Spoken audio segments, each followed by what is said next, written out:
My dear students, we studied the construction of the spherical lens in the previous class. We discussed the mathematical equation which is used to find out the focal length of the spherical lens. We find out the focal length of the spherical lens with the help of its refractive index and radii of the two spherical surfaces. We established the relationship between its focal length and diameter. We know that the focal length of the spherical lens is directly proportional to the diameter. We can increase the focal length of the spherical lens by increasing its diameter, and we can decrease the focal length of the spherical lens by decreasing its diameter.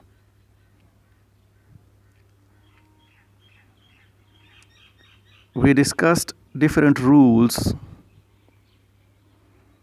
followed by the rays traveling through the spherical lens. Whenever a ray travels through the spherical lens, it obeys some rules. It obeys different rules. And we discussed, you see, all those rules in detail in the previous class. Today we are going to study the application of the spherical lens in the fiber optic communication system. We consider the figure of this slide. O represents the height of the object. I represents the image of the object. D naught is the distance between the spherical lens and the object. Di is the distance between the spherical lens and the image. F represents the focal length of the spherical lens in this diagram. So we go to next slide. And we discussed different parameters once again. O represents height of the object. I represents height of the image. D naught is the distance between the object and the spherical lens. Di is the distance between the spherical lens and the object, the spherical lens and the image, and F represents the focal length of the spherical lens. We consider the figure once again. You see the object radiates two rays. The ray which passes through the center of the spherical lens. We know this ray does not change its direction. We know the central ray is undeviated. So you see the central ray passes through the center of the spherical lens. We consider the second ray, which is radiated by this object, and this second ray is parallel to the axis of the spherical lens. So this incident ray travels through the spherical lens. It changes its direction. It travels through the focal point. We know this rule that a ray which travels parallel to the axis of the spherical lens is focused to the focal point. So the second ray is focused to the focal point of the spherical lens. The intersection of these two rays gives you the tip of the image. So we get the image of the object on right hand side of the spherical lens, and this is an inverted image. So let us talk about, you see, these two rays once again. Before making discussion on these two rays, let us define magnification. Magnification is a ratio. This is the ratio of the size of the image to the size of the object. In this particular case, this is the ratio of the height of the image to the height of the object. So the ratio of the size of the image to the size of the object is known as magnification. Magnification is represented by m. We can calculate the magnification of the spherical lens with the help of equation number 1. Magnification is equal to I divided by O, where I is the size of the image or the height of the image, and O is the height of the object. So we can find out the magnification of a spherical lens with the help of equation number 1. Let us talk about those two rays once again. The object radiates two light rays. The central ray traveling through the center of the spherical lens, and this ray is undeviated. This ray does not change its direction at all. So the central ray passes through the center of the spherical lens. The second ray travels parallel to the axis of the lens. This ray is focused to the focal point. The intersection of these two rays results in the image of the object. We go back to this figure. There are many triangles in this figure, and we consider the triangle on the left hand side of the spherical lens. The triangle having an alpha,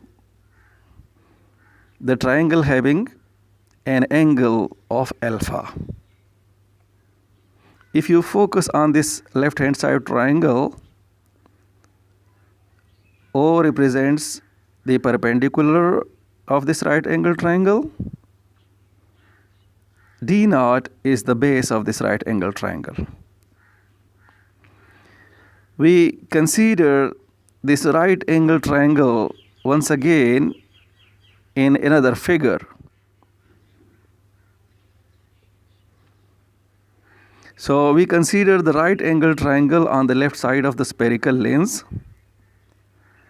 The perpendicular of this triangle is O, and the base of this triangle is D naught. We consider the blue right angle triangle on the left hand side of the spherical lens in this diagram. Tangent of alpha is equal to perpendicular by base. The perpendicular of this left hand side triangle is O, and the base of this left hand side triangle is D naught. So we calculate tangent of this angle alpha with the help of equation number 2. Now we consider the large right angle triangle on the right hand side of the spherical lens. The perpendicular of this triangle is I, and the base of this right angle triangle is DI. So let us consider this diagram, and we consider the right angle triangle of this diagram. If you focus on the triangle on the right hand side, the perpendicular of this right hand side triangle is I, and the base of this right hand side triangle is DI. We know that I is the height of the image, and DI is the distance between the center of the spherical lens and the image. So we focus on equation number 3. We calculate tangent of this angle alpha with the help of equation number 3. Tangent of this angle alpha equals to I by DI. And what we do now, we compare equation number 2 with equation number 3. The comparison of equation number 2 with equation number 3 yields I by DI, which is equal to O by D naught. And what we do now, we rearrange the first equation. So we rearrange the first equation. The rearrangement gives you I by O, which is equal to DI by D naught. And we know that the left hand side of equation number 4 gives you magnification of the spherical lens. We know that the ratio of the size of the image to the size of the object is known as magnification. So we replace the left hand side of equation number 4 by magnification, and magnification is represented by M. So M is equal to DI by D naught. So we can calculate the magnification of the spherical lens with the help of equation number 5. And what is on the right hand side of equation number 5?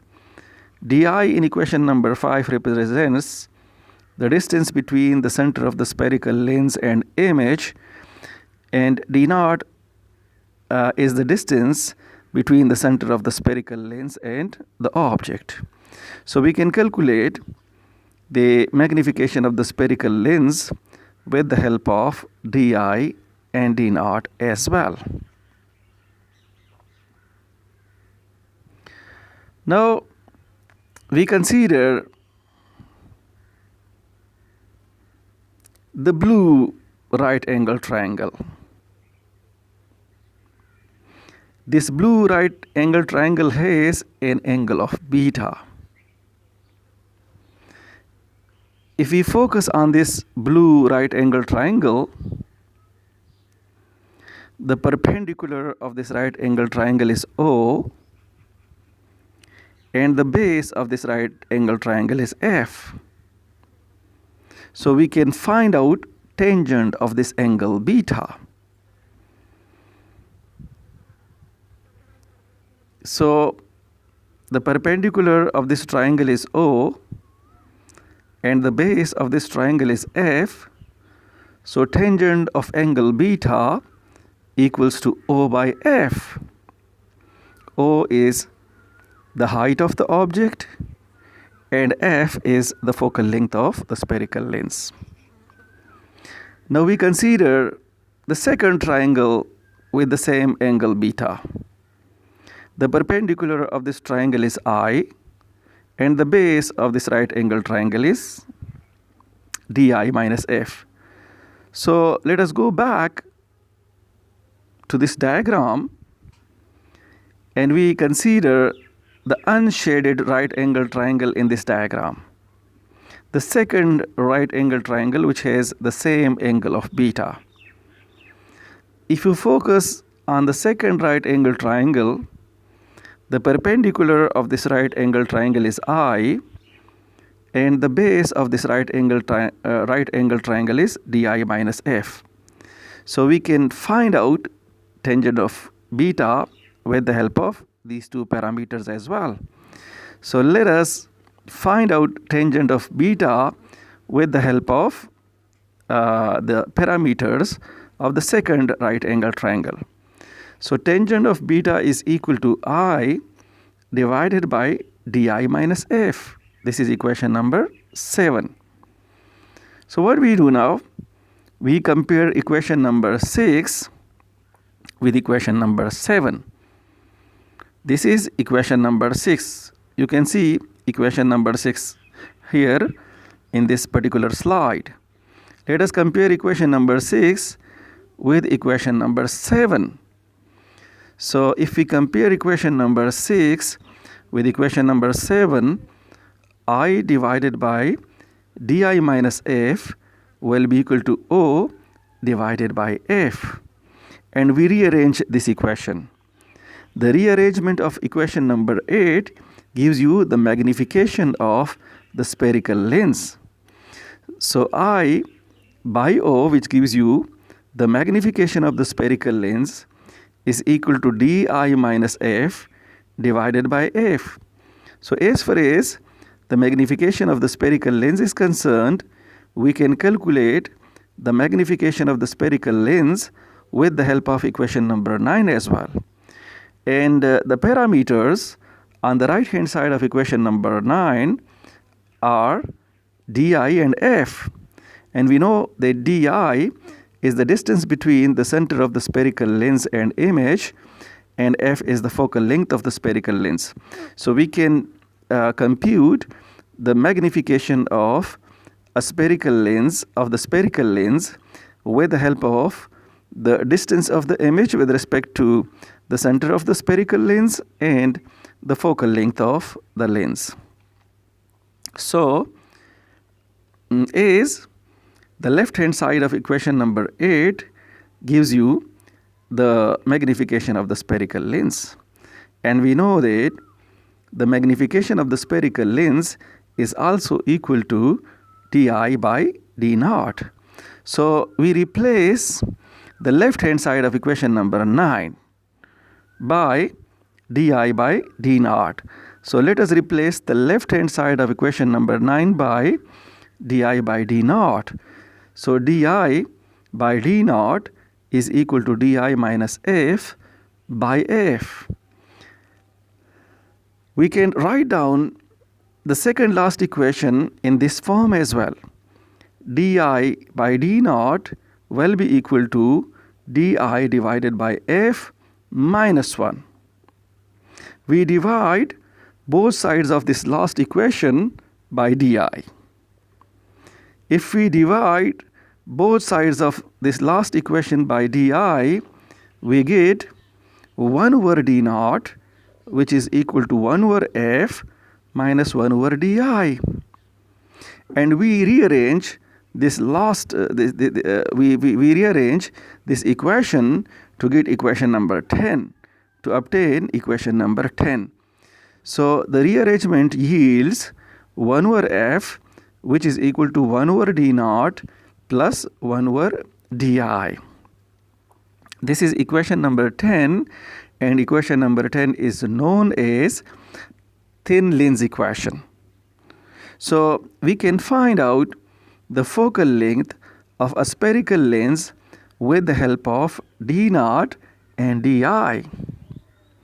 So if any two parameters of equation number 10 are known, we can find out, you see, the third one. If d naught is known and the focal length is known, we can find out di.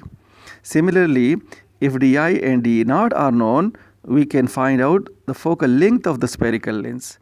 And similarly, if the focal length and di are known, we can find out the distance of the object with respect to the center of the spherical lens. So equation number 10 is known as thin lens equation. This is a very famous equation, a very important equation. Now what we do, we multiply both sides of equation number 10 by d naught. If we multiply both sides of equation number 10 by d naught, we obtain d naught by f, which is equal to 1 plus d naught by di. So d naught by di will be equal to 1 minus d naught by f. And what is d naught by di? D naught by di gives you the reciprocal of the magnification. So the left hand side of the second equation is replaced by 1 over m. So 1 over m will be equal to 1 minus d naught by f. And we rearrange the second last equation for the magnification of the spherical lens. So the rearrangement of the second last equation gives you equation number 11, and we can find out the magnification of the spherical lens with the help of equation number 11 as well. So m will be equal to 1 over d naught by f minus 1. This means that if d naught is known and f is known, we can find out the magnification of the spherical lens in this particular case as well.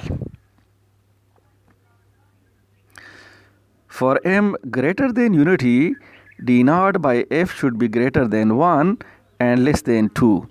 So these are the limits for the magnification of the spherical lens if it is greater than unity. So if m is greater than unity, then d naught by f should be greater than 1 and it should be less than 2. We do example number 3 of chapter number 2. Example number 3 says, if the magnification of the spherical lens is 1, then find the distance of the image with respect to the center of the spherical lens and find out the distance of the object with respect to the center of the spherical lens. If m is 1, then it means that di divided by d naught will be equal to 1 as well, because m is given by this ratio, the ratio of di and d naught. So di by d naught is equal to 1 and di will be equal to d naught. So in example number 3, if the magnification of the spherical length is unity, then the distance of the image with respect to the center of the spherical lens will be equal to the distance of the object with respect to the center of the spherical lens. So di will be equal to d naught. Now we use this thin lens equation. What is thin lens equation? Thin lens equation is 1 over f, which is equal to 1 over d naught plus 1 over di. So as d naught is equal to di in this particular case, so we put the value of di in this equation, in the thin lens equation. So 1 over f will be equal to 1 over d naught plus 1 over d naught. If we simplify the second last equation, the second last equation yields d naught is equal to 2f and di is equal to 2f. So the distance of the object will be equal to 2f and the distance of the image will be equal to 2f as well. If the focal length is known, then we can find out these two distance. If the focal length is 1 centimeter, then the distance of the object will be 2 centimeter and the distance of the image will be 2 centimeter as well. So this is example number 2.3. Now we discuss the application of the spherical lens in the fiber optic communication system. We use spherical lens as a channel coupler, and we discussed the channel coupler in the block diagram of the fiber optic communication system. The channel coupler is used to feed the light rays efficiently to the information channel. We know that the source, that is either light emitting diode or a laser diode, radiates the energy in the form of a cone, and this cone is radiation cone. The size of the source radiation cone is very large as compared to the optical fiber. So you guys can see the source radiation cone of the light source in this figure. If we feed the source radiation cone to the optical fiber, some energy will be lost as the fiber will not be able to trap all the rays of the cone. There will be untrapped rays. We know that the size of the source radiation cone is very large, and the size of the optical fiber is very small. We know that the diameter of the optical fiber is 125 micrometer. So the diameter is very small. So if you want to feed all the rays of the source radiation cone to the optical fiber, the optical fiber will be able to trap only a few rays of the source radiation cone. There are some untrapped rays in this figure number 1.7. So the energy will be lost in this particular case. So what we do, we consider the fiber acceptance cone. If you look at the size of the fiber acceptance cone, the size of the fiber acceptance cone is very small. Fiber can trap all the rays of fiber acceptance cone as its size is small. So if you want to feed all the rays of the source radiation cone to the optical fiber efficiently, then we need to reduce the size of the source radiation cone, and the size of the source radiation cone must be equal to the size of the fiber acceptance cone. In order to feed all the rays of the source radiation cone efficiently to the optical fiber, we need to reduce the size of this source radiation cone. The size of the source radiation cone is reduced with the help of spherical lens. In other words, we use the spherical lens as a channel coupler in fiber optic communication system. So spherical lens is used as a channel coupler in the fiber optic communication system. The spherical lens is used to reduce the size of the source radiation cone. We reduce the size of the source radiation cone with the help of the spherical lens in such a way that its size becomes equal to the size of the fiber acceptance cone, and then we can feed all the rays of this cone efficiently to the optical fiber. All the rays of this image cone will be trapped by the optical fiber. Now we consider the figure of this particular slide. You see the source is located on the left side of the focal length, and the source radiates 3 rays in this particular case. The ray which passes through the center of the spherical lens is undeviated. We already know that the central ray does not change its direction.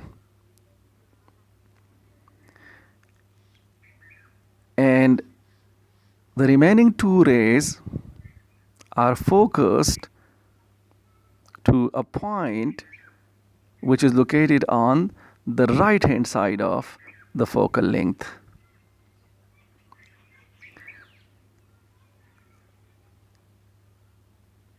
So these 3 rays which are radiated by the source are focused on the right hand side of the spherical lens. They are focused to a point on the right hand side of the spherical lens, and this point is located on the right hand side of the focal point.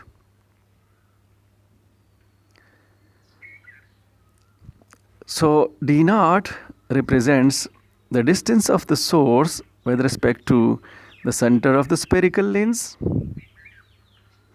and di represents the distance of the image with respect to the center of the spherical lens. So the source is located on the left side of the focal point. The source radiates 3 rays. The central ray is undeviated. The central ray does not change its direction. The remaining 2 rays intersect the central ray on the right side of the focal point after its transmission from the lens.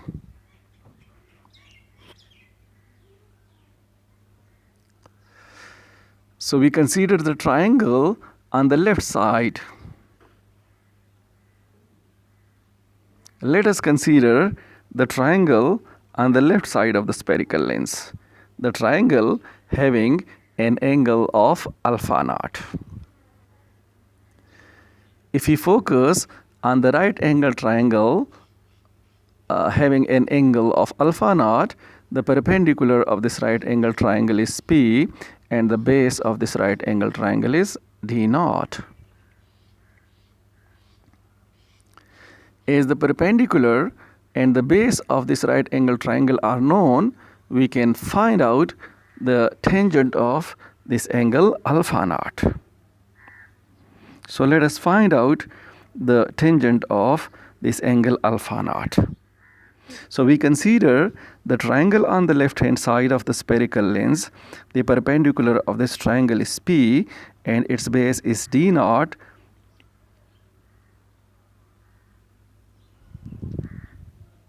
So tangent of alpha naught will be equal to the perpendicular divided by base.